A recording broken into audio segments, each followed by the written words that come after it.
Yes, Matt, Tom Brady is softer than Cristiano Ronaldo. Now I think we're ready to roll. Tom. There we go. Yeah, there we go. Welcome to the special Tim edition of Beyond Yeah, Question. exactly. I'm never here at 10 a.m. Yeah, I know. One of the key things was that Matt's studying for a midterm for Right. today, and he wanted to study a little bit more, which we don't mind that at all. Yeah, you got to do what you got to do. Exactly. You know? But I was up early this morning. I'm like, if Matt can't make it, I'll come up for a change. Yeah, sure. Why not? So, first things first, welcome to Beyond Question. Yes. I haven't been on a Beyond Question in about a year and a half. Yeah. So, this is kind of different. It's been a bit, yeah. This is kind of different for me. But you had some things you want to talk about Yeah, Beyond Questions today. there were a couple of stories coming out of the combine. Right. Two specifically that I was looking at, because I don't necessarily care about the quarterbacks. Matt and I covered that last week. Okay. Because neither of us likes Sam Darnold or Josh Rosen for the Browns. Agreed. At all. But one of the other big stories was Lamar Jackson. He didn't run a 40 at the NFL Combine. And it made people wonder, because I was hearing this on 92.3. Mm-hmm. Why wouldn't you want to run a 40 at the NFL Combine if you're a quarterback? Like Lamar Jackson, who is athletic enough to play wide receiver in the NFL. That's why, I think. Because obviously I would feel most teams would go ahead and just pick him and then immediately stick him at wide receiver. Right. Which, let's put it this way. I don't blame him for not wanting to go to wide receiver at all. Like, he's one of the better quarterbacks in college over the last 5 years, just out of sheer production at Louisville. And to just quickly typecast him into a wide receiver role? No. Let's watch him play at quarterback, and then if, say, that doesn't pan out in the NFL, then he can try to transfer into the wide receiver position. Right. Because there are a number of quarterbacks, one very specific quarterback in Tim Tebow, how he only wanted to play quarterback, and that ruined his career in the NFL. Because he could easily have played any other position. He had the size to play fullback or tight end, safety, but he wasn't willing to do that. He only wanted to play quarterback. And that's not the way to approach the NFL. Definitely not. Especially with how much money you can make in the NFL. And there was one person that they didn't bring up, and I'm surprised that 92.3 didn't bring up, that is a great showcase of what can happen if you don't have your career turn out well as a quarterback and then you can transition. And who is that person? Terrell Pryor. I was thinking Braxton Miller, too. Yeah, Braxton Miller. Braxton Miller was already willing to make the change to wide receiver anyway. That seems a little bit different, just because he was already willing to do it. Right. And it's good on Braxton Miller that he was willing to do that. Could I also see JT Barrett doing that? Maybe, but he didn't necessarily run the best 40 at the combine. It was like a 4.64 or something like that. But I could easily see JT Barrett in a slot receiver role. However, going back to Lamar Jackson this year, just the idea that he's not willing to work at wide receiver is a bit off-putting to teams. I would say so. And I would feel that would actually drop his draft stock quite a bit. I figure most teams would have had him in the first round, like a maybe mid to late first round, possibly right near the bottom of the first round would be where he would drop. But now that he's not working out as wide receiver and just wants to work out at quarterback, that's going to drop him maybe into a low second, possibly third round. And I don't feel like that's going to be a good idea for him. You would think that you'd want to help the team any way you can. Yeah. If I were somebody that were to be going in the NFL, I just want to play. Yeah. You would think that most people will just want to play, but no, it's my way or the byway. I hate those kind of whiners. Just saying. Yeah. So yeah, Lamar Jackson's. Could that possibly just break him out of the draft for that obviously will put him out of the draft for many teams in the NFL right now. Right. But one person who I see whose draft stock is going up is Shaquem Griffin, UCF linebacker. Yep. Ran the fastest 40 out of every linebacker at the combine, a 4.38 which is faster than a whole bunch of wide receivers in the NFL can do. And he's a linebacker, like a 235, 240-pound linebacker who's able to keep up with some of the fastest wide receivers in the NFL. But here's the caveat. He has only one hand. Right. But like, if you watch the tape, because I saw a whole bunch of tape on him because ESPN was running the story. He plays very, very quickly. He plays with a lot of heart, and I hope that teams will see that. Because, well, there's certain things that you look at in certain players, like in terms of quarterback, you might usually look for wins above just about anything else out of a quarterback. Right. That's why I would prefer Josh Rosen not even talk anymore. Like, come on, UCLA was like talked up as this like one really good team and could have possibly taken down USC, and it's like Josh Rosen didn't care. Right. I would not want him in Cleveland. Same thing with Sam Darnold, because Josh Rosen's already said that he doesn't want to go to Cleveland. Sam Darnold's already said that he doesn't want to go to Cleveland. Josh Allen would be happy to come to Cleveland. Right. And that's the Wyoming quarterback, right? Yes. Okay. Yeah. So I would, yeah. So we were getting a little off topic there. That's all right. But so Shaquem Griffin, a one-handed linebacker who, when you look at the tape, it doesn't slow him down at all. Right. Like, he made a lot of plays for UCF over the last few years. So I would love to see some team just take a flyer on him at all. Right. So I was thinking, who do you want Shaquem Griffin to go to, if anybody, as I work on a microphone here? yeah, like, I mean, while the Browns would be nice, because let's already put it this way: the Browns are very much a tryout team for every team in the NFL. That's just who we are. We can deal with it. We're the tryout team for every other team in the NFL. Yeah. That's a new one. I like it. Is that why we went 0-16 last year? Yes. Yeah. Like, we all know right now that Deshaun Kaiser will leave and become a good backup quarterback in, like, New England or something. I don't see him going to New England, but maybe New Orleans. No one is possible, but all right. Anyway.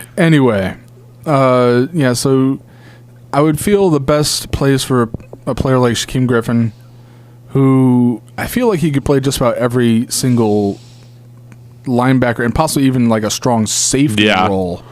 So just the whole idea that he can move different spots on your defense is that any team would want to draft that. True. Because defenses are now morphing into, we need more amorphous looks to confuse offenses, because offenses are now really complex. Right. And you need defenses to make up for that. So Shaquem Griffin would work anywhere because he'd be willing to play at that position, whatever the position may be. I say he goes second round. Oh, okay. So we're all right.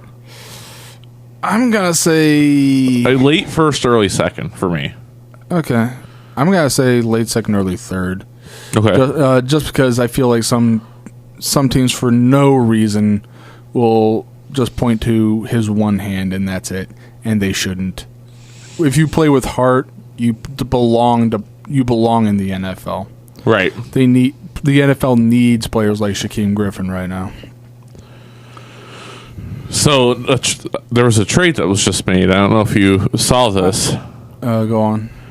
The Seahawks Oh, okay. I heard a little bit about traded Michael Bennett it. Yeah.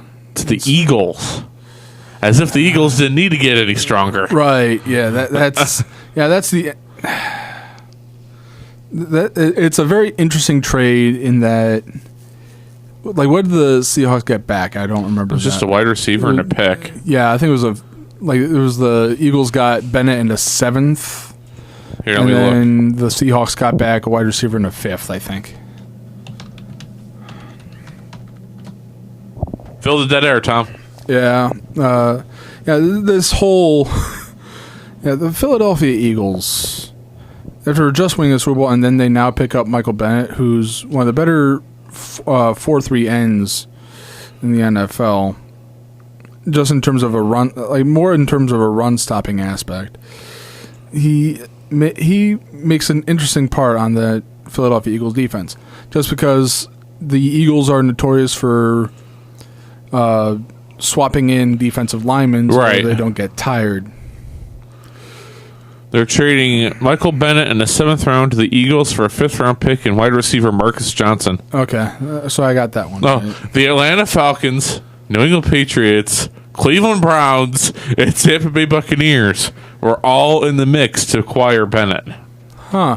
I would like. Well, I mean, the Browns have the cap space. Right. Over $100 million in cap space. So the Browns could make a big deal in free agency, but it's good that we were trying to go after somebody like Michael Bennett. However, that's not what our problem is. Our problem has not been about like trying to acquire players. Our problem is them playing. Right. So the Eagles' new 3rd down pass rush will have Michael Bennett, Fletcher Cox, Derek Barnett, and Brandon Graham. Wow. Okay. Yeah. The Eagles were already stacked on the defensive line standpoint. And now it looks like the Eagles are going to try to get rid of Vinny Curry. Okay. Now that they have Bennett, wonder where Curry will end up. But at any rate, Considering I barely know who he is, he'll probably end up on the Browns. that's the way the Browns roll, you know? Yeah. So there was something else you want to talk about. I'm trying to remember what it was. Maybe a little bit of College basketball, right? yeah. So NCAA, men's or women's? Because we all know the women's is going to be Connecticut. Yeah. We already know the women's going to be UConn. But I do see an interesting thing out of Mississippi State, though, for the women. I do, yeah. Because Mississippi State's still undefeated at this point, aren't they? They were. Last time I looked. Yeah, so, UConn's still pretty much the powerhouse of women's basketball. And I don't think anybody is going to go ahead and say They lost Oh, Mississippi State lost. to South Carolina. Oh, wow. Okay. Interesting. Yeah, so South Carolina is another one of those powerhouse Yeah. women's college basketball teams. Yeah. So Mississippi State did upset UConn last year, Right. ending their I don't even remember how long game win streak. right. Like what was it, like a 40 game at least? I don't even want to look, to be honest with you. UConn has too many win streaks for us to even want to look it up. Gino Auriemma. That's all I have to say. Yeah. The other interesting stat I saw was UConn now joins Stanford and Tennessee, I believe, were the other two teams for women's basketball, to have gone to 30 straight NCAA women's tournaments. Jeez. UConn women held Cincinnati scoreless in second quarter, rode a 38-0 run to a 75-21 win. Okay, scoreless in the second half. Quarter. Oh, second. The women quarter. play quarters. Okay, yeah, Yeah. That's right. Wow. Yeah, the women play quarters and the men play halves, although I wish both teams would either play quarters or play halves. Yeah, it used to be that way, right? For the women used to play. They used to play halves too, yeah. Yeah, I remember when we were calling games, and we used to do it by the halves for the women. We still call games. Not, but When I used to. Yeah. When I used to actually go to do the actual commentary for the games. Which is fun still. Yeah, I need to do it at some point, but my Season's over. Yeah, but yeah, my schedule didn't fit in for this year anyway. Yeah, well, the men lost in 5-21 on the season. The women won, but their next game is at Ohio Christian University, wherever that is. I hear Circleville, I think Jeremiah said yesterday. Okay. But enough about the women. The women's teams, the men's teams. Yeah, the men. So the men's team. 5-21. They were in it for a lot of games, but they lost a lot in overtime. No, I thought we were gonna switch back to NCAA. We are, but I'm just telling you what the Lakers were, since we were on that subject. So, who do you pick to come out of the NCAA tournament? Who do you think is going to win the... All right, I'll just go ahead and say this. This year for NCAA men's has to be one of the craziest years that the NCAA has had in a while. Yeah. Just because so many teams have multiple losses. That's true. Like by this time in the year, we're used to seeing a team that might be undefeated or might have 1 or 2 losses. This year, what does number one team have? 3, 4 losses? 4 losses, already? I think. Yeah. That's almost unheard of in today's NCAA. They haven't released the bracket yet, have they? I don't think so. I think they're still trying to finish up the tournaments are going through the weekend. Okay. So the tournament brackets should be filled out by Sunday night. Looks like Selection Sunday is the 11th. Yeah. And the first 4 is the 13th and 14th. So maybe since you guys will be on spring break, maybe we'll come up here and fill out brackets before the tournament starts. Yeah, that'd be fun. Yeah, I could definitely go for that. Do that and get some pizza. And probably the worst part, because we did the same type of thing last year, where we were filling out brackets, and when Kyle picked UCLA for the entire thing, and did they lose in the first? Yes, they lost in the first. Yeah. Oh goodness, Kyle. Well, I have to do this real quick. A tribute to our buddy.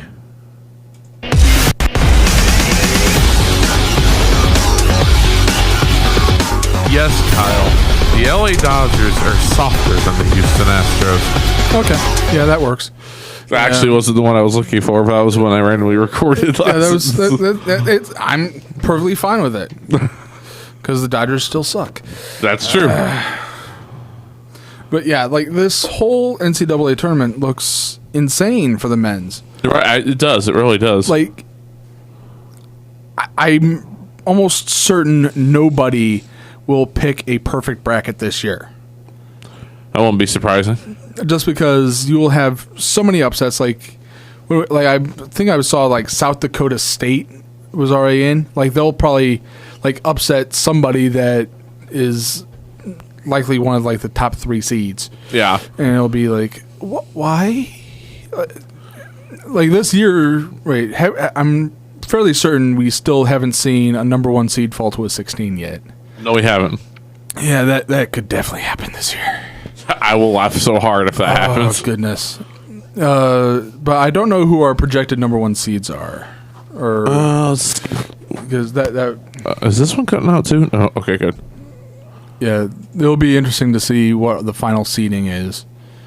I'm also interested in seeing how many Big Ten teams make it, just because after all, we live in the area. We live in an area filled with Big Ten teams. Give me 1 sec here. I'm not having any luck with mics today. I hear this one's starting to cut out. I blame Jeremiah. I'm down. Since he's in the back right now. So, I thought I heard the door opening. So it says Virginia, Villanova,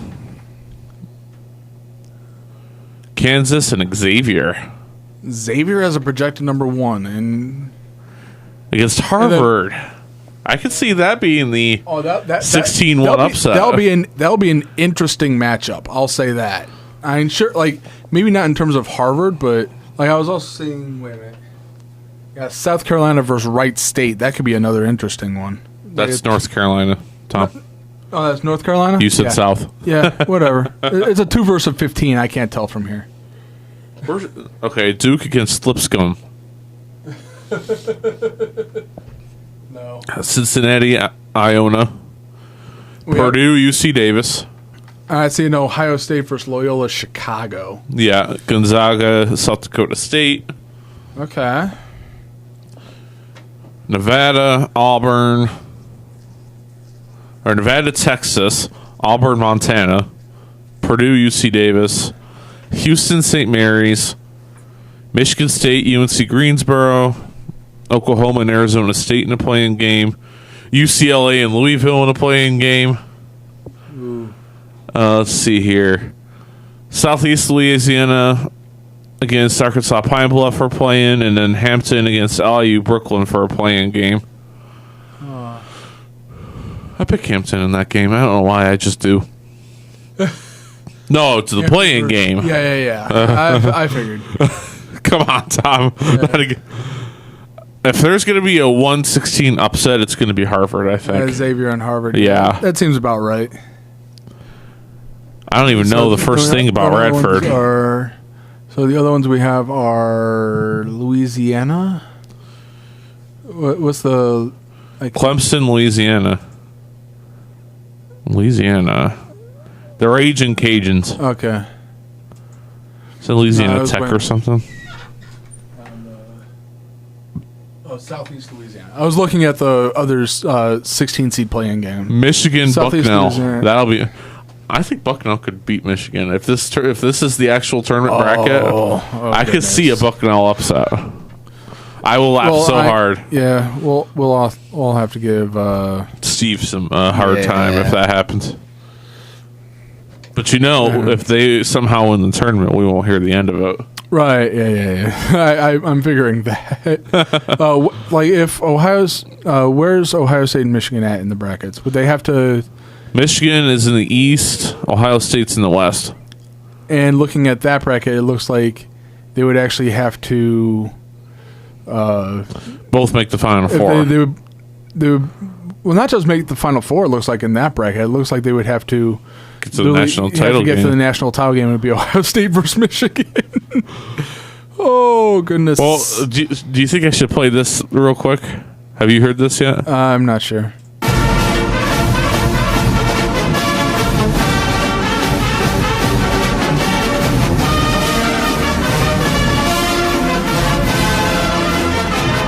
Yes, Lieutenant Steve Gagliardi, Michigan is softer than Ohio State.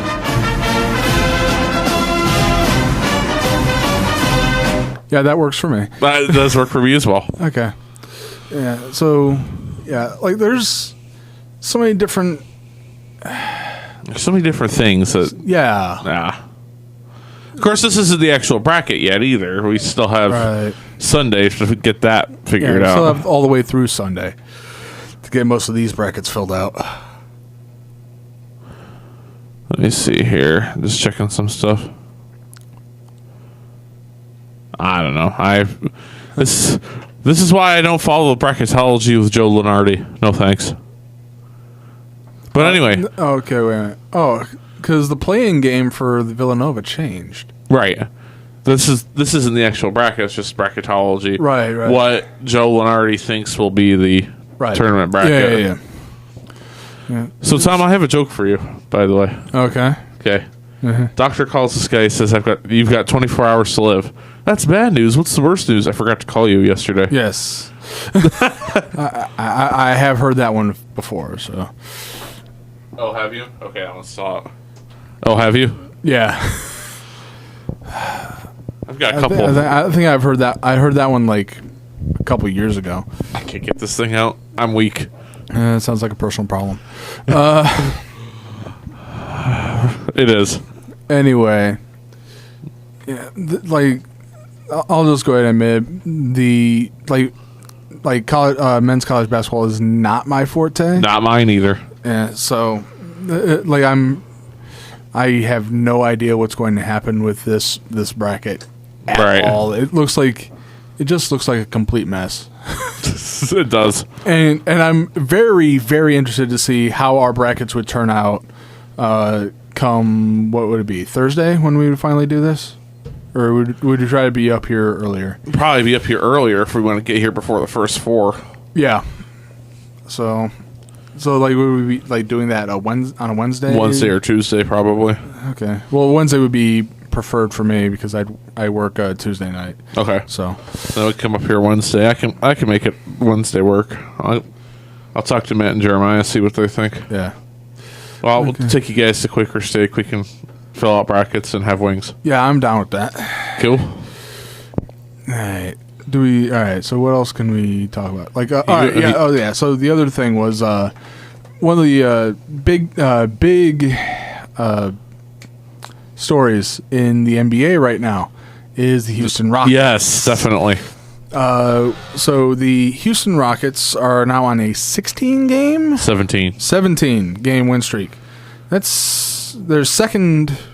Like, I think they've already had like a 15-game win streak so far this year. I thought so, but I'm not sure. Yeah, so the Houston Rockets are on another hot streak.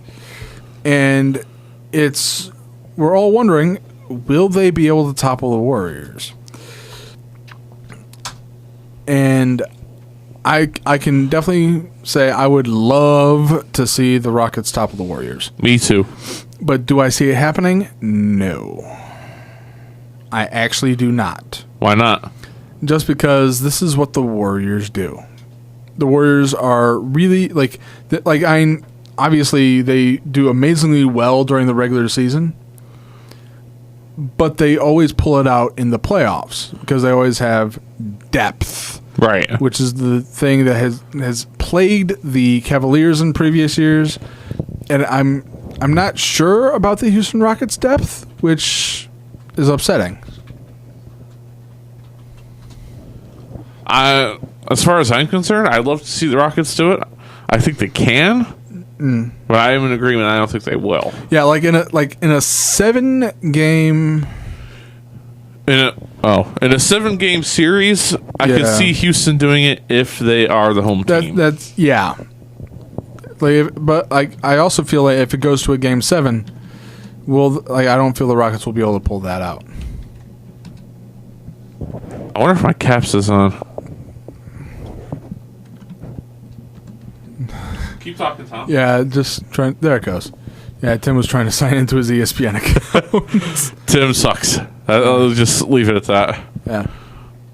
Have you been checking your fantasy basketball lately? I just updated my rosters to the end of the year.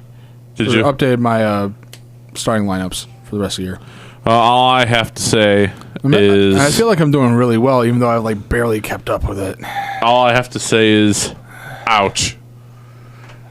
You were beating me all week until Sunday last week. Yeah, of course. So am I, 12-7 or 12-8 now? 7. 12-7? Okay. I've only lost once. Oh, dang. That was to Jeremiah like week 10. Okay. Yeah, this has been an interesting...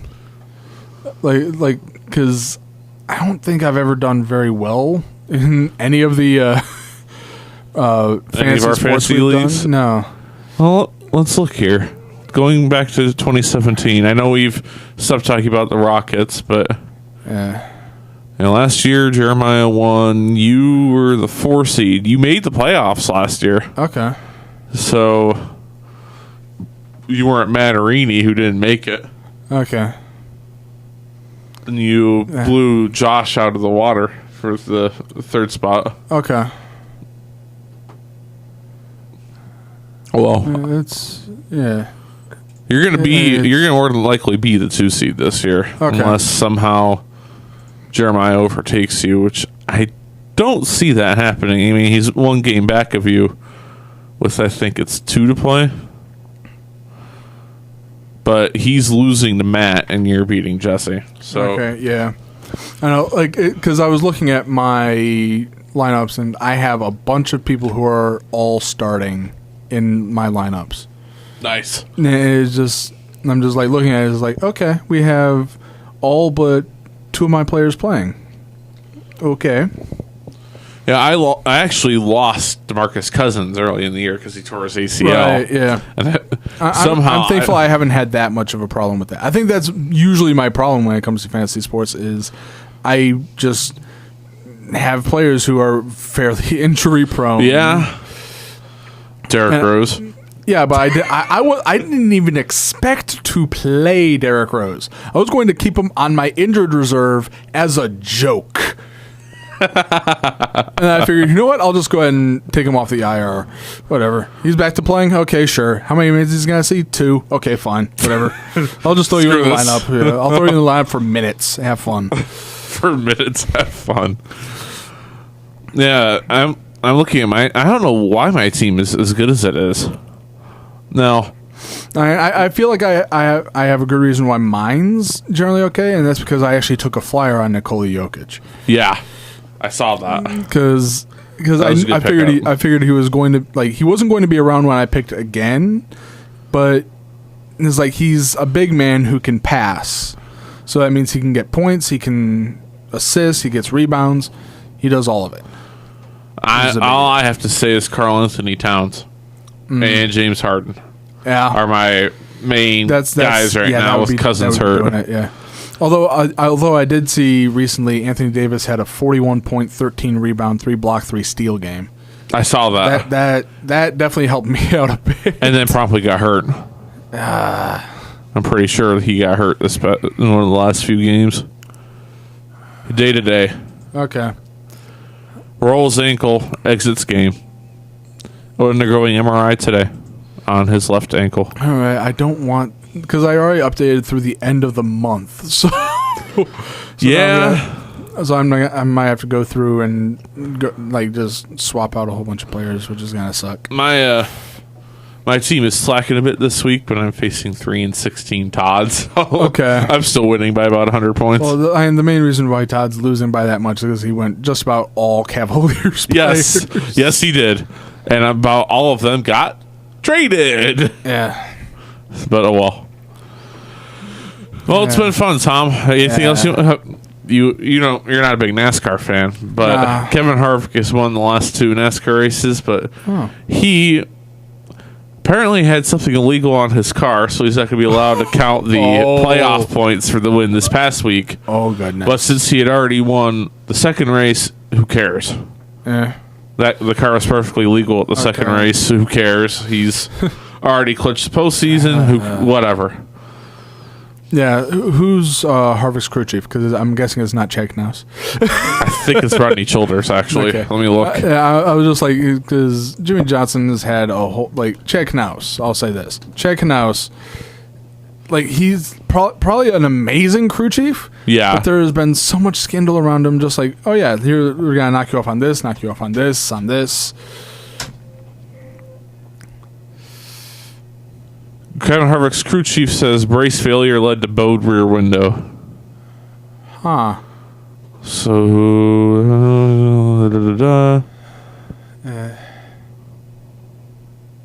wait, who won Daytona this year? Austin Dillon. Austin Dillon won? He led 1 lap. It is Rodney Childers. Okay. Winner. Yay. Woo. Well, anyway. Yeah. Yeah, Austin Dillon led approximately 1,000 feet of the race. Wow. The last 1,000 feet. All right. You know, he actually dumped Eric Almirola going into turn 3. Okay. All right, but it still managed to pick up somebody else to draft him. Draft behind. He was far enough ahead where it didn't matter. Okay. At that point, if I remember right, I can't remember who finished second. Here, let me look at the Daytona 500 results. The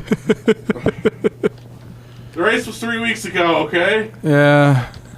I was like, that's just it. I don't even follow NASCAR. Oh, yeah, Darrell Wallace Jr. Oh. The African-American driver finished second.